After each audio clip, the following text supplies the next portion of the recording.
Halo guys, bagaimana kabar kalian semua? Mudah-mudahan kalian dalam keadaan baik dan sehat. Untuk yang pertama kali, izinkan saya merangkum sebuah film yang berjudul Ad Astra.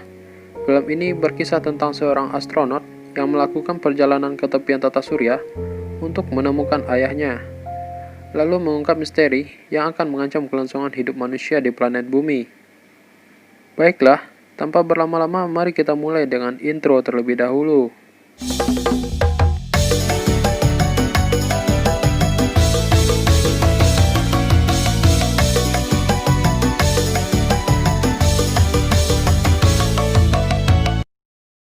Film ini diperankan oleh aktor papan atas Hollywood, yaitu Brad Pitt. Di sini dia berperan sebagai Roy MC.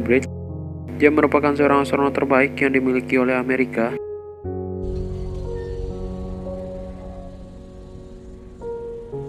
Di awal cerita, kita diperlihatkan Roy sudah berada di luar angkasa. Dengan pakaian lengkap astronotnya, ia melakukan pengecekan di luar space antenna. Kemudian hal mengerikan pun terjadi. Sebuah gelombang misterius muncul secara tiba-tiba yang membuat lonjakan daya listrik di space antenna tidak bisa dikendalikan. Alhasil, menimbulkan beberapa ledakan yang membuat para astronot jatuh satu persatu. Roy yang menyaksikan hal itu tidak panik sama sekali. Dengan cepat, Roy kemudian mematikan aliran listrik di pos Echo 93, tempat dia melakukan pengecekan. Akan tetapi, space antenna tidak bisa bertahan dan membuat ledakan yang besar. Roy pun harus melepaskan pegangnya dan jatuh dari angkasa.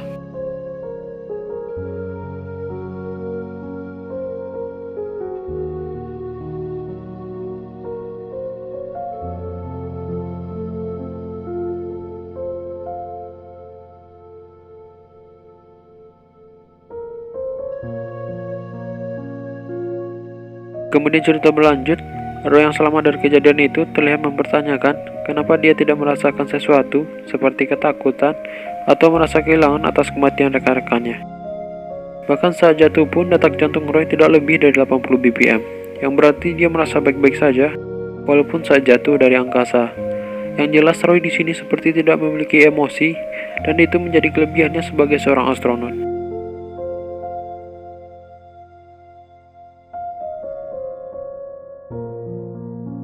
Keesokan harinya, Roy dipanggil untuk menghadiri rapat Komando Antariksa Amerika Serikat atau yang disebut dengan Spacecom. Di rapat tersebut, dia diberitahu bahwa lonjakan yang terjadi disebabkan oleh Proyek 5 yang berada di Neptunus, di mana Proyek 5 mengakibatkan reaksi antimateri planet Neptunus, lalu memicu reaksi berantai pelepasan partikel energi tinggi, yang mengakibatkan stabilitas seluruh tata surya menjadi rusak. Hal mengerikan yang bisa terjadi adalah hancurnya seluruh kehidupan manusia. Bim akan membahas sedikit tentang Proyek 5. Proyek 5 adalah kapal stasiun luar angkasa yang bertujuan untuk mencari kehidupan cerdas di tata surya. Dan Proyek 5 sendiri membawa semacam energi, dan energi tersebutlah yang menyebabkan lonjakan daya yang sampai ke bumi. Hasil dari rapat tersebut tidak hanya membahas tentang Proyek 5, tapi juga membahas mengenai Clifford, pemimpin Proyek 5, sekaligus ayah dari Roy, yang kemungkinannya masih hidup. Roy dan ayahnya sudah lama terpisah. Setelah mencapai Neptunus, mengetahui ayahnya masih hidup, Roy menerima misi untuk melakukan perjalanan ke Mars. Kemudian mencoba berkomunikasi dengan ayahnya, serta ia bergabung dengan rekan lama ayahnya yang bernama Colonel Purrit.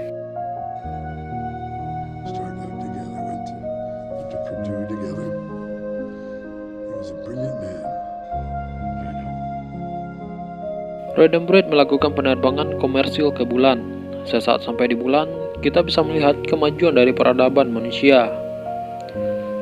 Sekarang bulan tidak hanya menjadi tempat penelitian, tapi juga menjadi tempat liburan orang-orang kaya. Dan bahkan Roy sempat menyinggung tentang kehidupan di sana dengan mengatakan, "If my dad could see this now, he'd tear it all down." Bulan tentu saja bukan tujuan terakhir mereka. Untuk mencapai Mars, mereka harus melakukan penerbangan komersil berikutnya. Dan di sini Roy mendapatkan masalah Saat hendak menuju pangkalan Spacecom berikutnya, rombongan Roy dihadang oleh para bandit. Cukup mengherankan memang, tapi melihat kehidupan di bulan yang sudah semakin maju, tentu saja hal itu bisa terjadi. LRV-3 down. LRV-2 down. Alpha, we're gonna go off path to reach the far side.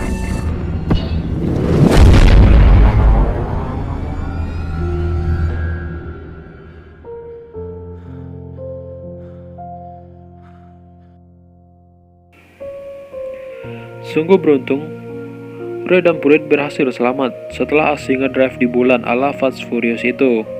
Sedangkan para pengawal militer dipastikan mereka semua sudah tewas.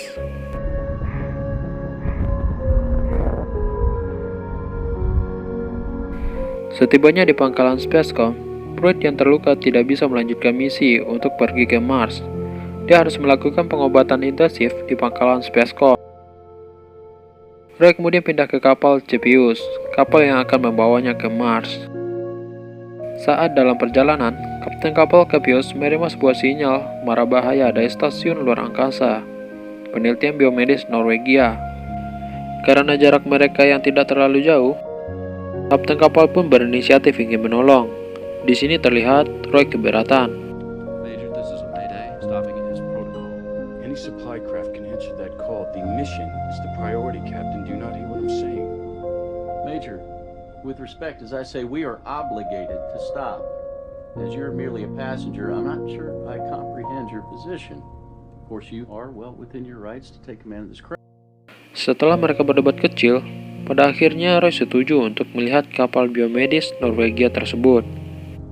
Attend to the mayday. Command, craft is... Setelah berpindah kapal, Roy dan kapten sadar bahwa kapal itu sudah ditinggalkan alias tidak ada orang.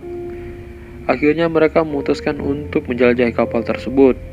I'll take Trust 5. Why don't you start with Trust 2? Don't wander off too far now. Setelah berpisah cukup lama dengan kapten, pada akhirnya Roy mencoba untuk menemukan sang kapten. Akan tetapi dia menemukan sang kapten dalam keadaan mengenaskan. Dia diserang oleh seekor babon hasil dari penelitian biomedis Norwegia.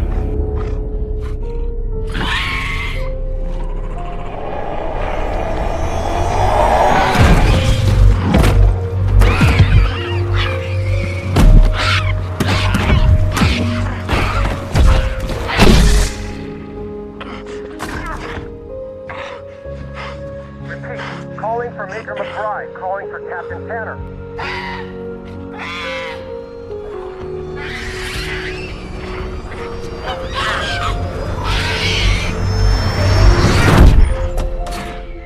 Roy mencoba untuk menyelamatkan sang kapten, akan tetapi sang kapten pun tidak bisa ditolong. Dan akhirnya mayatnya pun dikeluarkan dari kapal. Alasan kenapa mayat sang kapten dibuang adalah untuk mencegah penularan penyakit atau bau busuk dari kapal, mengingat perjalanan mereka yang masih cukup lama. Setelah insiden di kapal Norwegia, Roy disuruh untuk melakukan tes. Kemudian dia disuruh untuk menggambarkan pengaruh insiden itu terhadap dirinya. Roy bilang dia melihat serangan yang penuh amarah, dan dia memahami amarah itu seakan dia melihat dalam diri ayahnya. Dari penjelasan Roy, kita bisa memahami sedikit hubungan Roy dengan ayahnya, di mana ia dididik dengan keras, dan mungkin itulah penyebab Roy tidak memiliki sifat emosional, dan dia tidak memiliki sifat simpati terhadap orang lain. Next cerita, saat pendaratan di Mars, Cepheus mengalami gangguan. Sang kapten sementara pengganti kapten sebelumnya terlihat takut dan kebingungan. Untunglah di sini Roy masih terlihat santai. Ia tidak takut apalagi bingung. Lalu mengambil alih Cepheus dengan pengendalian normal. Dan alhasil pendaratan di Mars pun berhasil. I will not report it to Spacecom.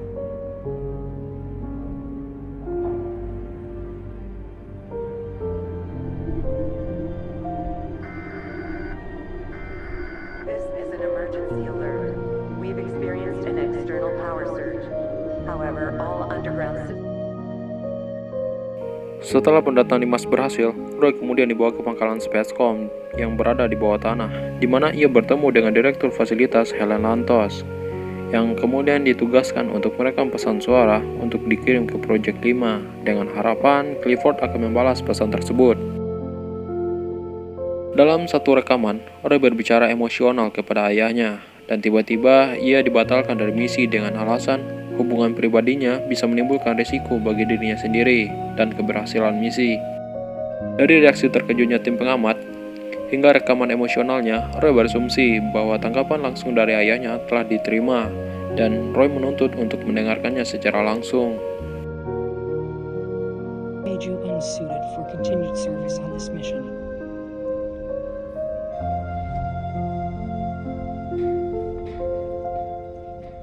He answered me, didn't he? Major, we will let you know any details as soon as possible. Roy, your pulse is very fast. I know. Roy kemudian melakukan evaluasi kejiwaan sama yang dilakukannya seperti sebelumnya di kapal. You have failed your psychological evaluation. You will be returned to a comfort room until you are deemed. Tidak lama setelah itu, Helen kemudian mengunjungi Roy. Ia mengungkapkan bahwa ia lahir di Mars dan merupakan putri dari anggota kru Project 5. Tidak hanya itu, Helen juga memberikan bukti sebuah video rekaman dari sang ayah.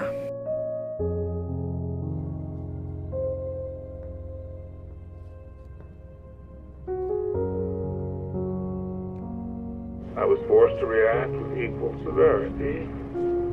I disabled one section of our station's life support system, and without doubt I did punish the innocent along with the guilty. Setelah beberapa saat kemudian, Helen juga memberitahu Roy bahwa kapal yang membawa Roy ke Mars akan pergi menghancurkan Project 5 dengan muatan nuklir. Setelah mengetahui semuanya, Roy meminta bantuan Helen untuk membawanya ke kapal. Helen menyetujuinya dan akan membawa Roy. I can get you to the rocket. After that, you're on your own. Roy kemudian menyusup melalui roket yang akan lepas landas. Ketika Roy membuka pintu, sang kapten mengetahui ada penerobosan. Lalu ia memerintahkan para kru untuk menetralisir kapal. Neutralize the major. Copy that. Don't listen to them, Captain. I will take all accountability. Major, stay where you are. Do not proceed any further. Do you read? Over. I say again, neutral. Roy menolak untuk menyerah, dan terjadilah pertarungan. Akibat pertarungan yang brutal itu, sang kapten tidak sengaja menembak sebuah tabung yang mengakibatkan udara di dalam kapal terkontaminasi. Dan kru pun tewas satu persatu. Roy tentu sangat menyesal atas insiden tersebut. What have I done?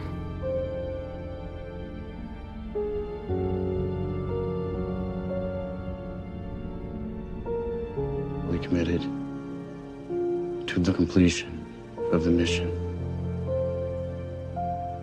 namely to destroy the Lima Project in its entirety. Dalam perjalanan panjang menuju Neptunus, Roy mematikan semua komunikasi agar tidak ada yang bisa melacaknya. Di perjalanan yang panjang itu, Roy merenungkan hubungannya dengan sang ayah dan juga istrinya yang bernama Eve. Prairie flower in the springtime would be serving. So I guess this is goodbye. Berminggu-minggu sudah waktu berlalu. Roy pun sampai di stasiun Project 5. Ketika ia akan mendekati stasiun, tidak sengaja pesawat ulang-alik miliknya menabrak benda angkasa, lalu membolonjakan daya yang membuat pesawat itu bergetar hebat. Tapi itu tidak menghentikan Roy. Ia berhasil sampai di stasiun Project 5. Setelah masuk stasiun Project 5, Roy melihat mayat mengambang, darah bercacar, dan juga TV menyala memutar rekaman musik klasik.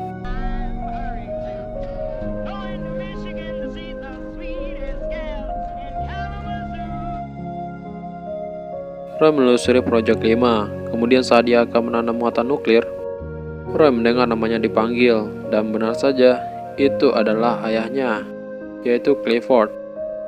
Roy lalu membuka helmnya. Ternyata ekspresi Roy tampak biasa. Dia kemudian menyapa ayahnya. Hi, Dad. You alone? Oh yeah. Captain always goes down with the ship. Setelah sekian lama tidak bertemu, akhirnya mereka berbincang membahas tentang misi. Roy menjelaskan bahwa gelombang kekuatan misterius berasal dari sumber daya antimateri Project 5 yang tidak berfungsi. Itu akan menyebabkan kehancuran bagi kehidupan bumi. Dan Roy akan menghancurkan Project 5 dengan menanam muatan nuklir. Ia lalu membujuk sang ayah untuk pulang. Akan tetapi ayahnya menolak dan masih memiliki keyakinan untuk melakukan misi, yaitu mencari kehidupan cerdas. I have work to do. I have infinite work to do. I must find intelligent life. Menurut Mimin sendiri, kehidupan cerdas yang dicari oleh Clifford adalah sumber daya yang sama dengan bumi, beserta juga makhluk hidup lainnya. Setelah meyakinkan ayahnya untuk kembali ke bumi, Roy selesai mempersenjatai muatan dan mereka naik ke permukaan stasiun untuk kembali ke Kepius. Kan tetapi Clifford tiba-tiba saja menggunakan pendorong pakaian miliknya untuk meluncurkan mereka ke ruang angkasa. Clifford kemudian menyuruh Roy untuk melepaskan ikatan miliknya. Dengan terpaksa Roy melakukan hal tersebut.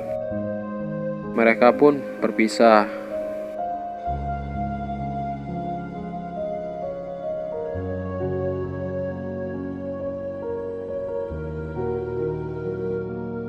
Setelah bersusah payah, Roy akhirnya bisa kembali ke Cepius.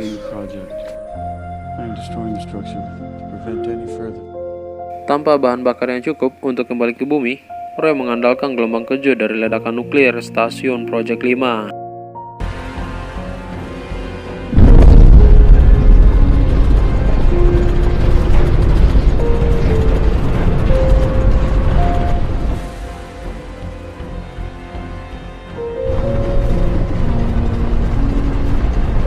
Saat Roy kembali ke bumi, Roy memahami bahwa kehidupan cerdas yang dicari selama ini sudah ada, yaitu manusia itu sendiri.